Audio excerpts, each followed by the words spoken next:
abubuwa guda 7 za su bi mutum da lada har cikin kabarinsa.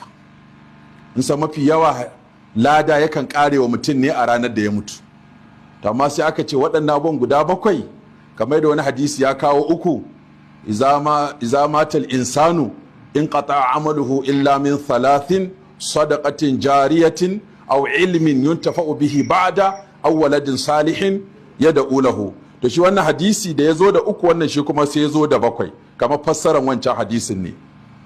Sai ce 7 yajri lil abdi ajruhunna wa huwa fi qabrihi ba'da mautihi. Abubuwa guda 7 za su ci gaba da bin bawa ko da yana cikin kabarinsa, ma'ana lada ba zai yanke ba, mala'ika zai ci gaba da rubuta masa lada. Sai ce man allama ilman, duk wanda ya koyar da ilimi.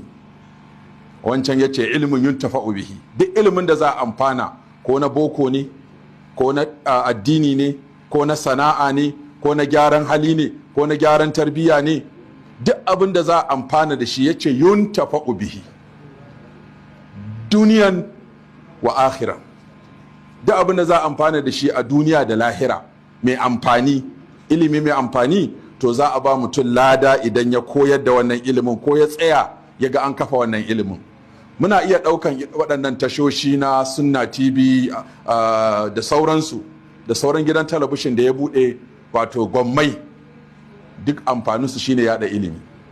Za ka yi karatu a masallaci mutum 1000 na gabanka, amma sai ka ji an ce miliyan 50 ne suke kallon wannan program ɗin naka. Wani yana ɗaki, wani yana gida. Ba mu ƙara ganin amfanin talabishin ɗin sai a lokacin corona da aka tsaye da mutane a gida. Mutane suka yi ta waya cewa ashe haka kuke ta wa'azi? Ai ni kawai kullun CNN nake ta kallo, amma da naga lahira mutuwa ta kusa sai ta dan nemo min na addini aka lalubo min Sunna TV na. Ashe haka kuke ta wa'azi, haka kuke ta karantarwa? Mutane suka yi ta addu'a, suna farin ciki da cewa an samu wani guri da kana ɗakin ka za a ilmantar da kai, a karanta maka, koya maka sallah, koya maka alwala, koya maka tsarki, a wayan maka da kai, a yi hadisi, a yi tafsiri, a yi fiqihu, fannoni daban-daban, maza da mata, daga ko'ina kuma a faɗin Najeriya da faɗin duniya inda mutane suke suna amfana da wannan. To kaga wannan yana cikin nasharul ilmi, yaɗa ilimi da bunƙasa ilimi da kai shi inda bai shiga ba lungu da saƙo. Sai ce au naharan ajrahu, ko kuma mutum ya wato ballo ruwa, ma'ana ya buɗe ruwa, ya hanyar ruwa da mutane za su samu ruwan da za su yi noma ko su shuka ko su sha, ko ya yi rijiya ko ya yi famfo ko ya yi burtsatse.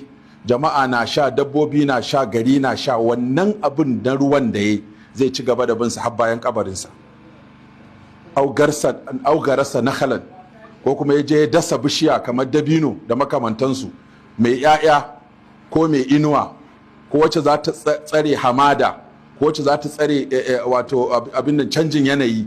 Ya shuka bishiya. Ashe shuka bishiyar nan da gwamnati ke ta kira a yi domin a tare hamada, to mu a musulunci lada ne. Duk bishiya kwaya ɗaya in ka shuka, lada zai ci gaba da binka. Au bana masjidan, ko kuma ya gina masallaci inda za a yi karatu, a yi sallah, a yi wa'azi, a yi ɗaurin aure, a yi faɗakarwa, a yi sulhu, a yi maslaha. Duka waɗannan masallaci da sauran ayyukan da masallaci yake a musulunci zai ci gaba da samun lada. Au warrasa mushafan, ko kuma ya kawo alƙur'ani, ya bar gadon ƙur'ani, ko ya aje ƙur'anai a dinga karantawa, sawa'un masu tafsiri ne ko masu fassara ne. Domin an ce an taɓa yin zamanin da aka dinga yin waƙafin littattafai. Sai mutum ya ce na yi waƙafin Bukhari nuska 1000, kuma na ɗauki nauyin mai karatun Bukhari da mai karantar da Bukhari.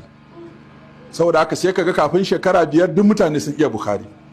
Wani sai ya ce na yi waƙafin ahalari, duk wanda zan buga ahadari, zan ɗauki nauyin masu karatun akhadari, zan ɗauki nauyin masu karantar da akhadari. Kafin ka cewa zai ga majalisi 1000 ana akhadari, saboda ana biyan malamin, ana biyan ɗaliban, ana ba da littafin kyauta, kuma ana ba da albashi.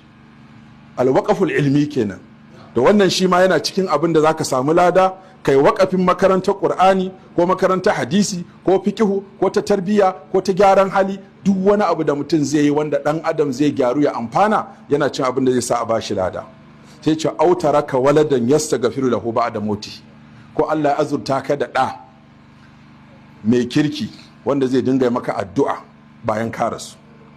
Don Annabi sallallahu alaihi wasallam ya ce waladan salihan yad'u lahu, wani ya ce ya zan gane ni na gari ne, ya ce in kana wa iyayenka addu'a.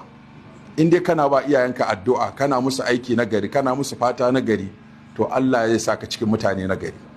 Don haka sanata muna taya ka murna da Allah ya sa ka dawo gida.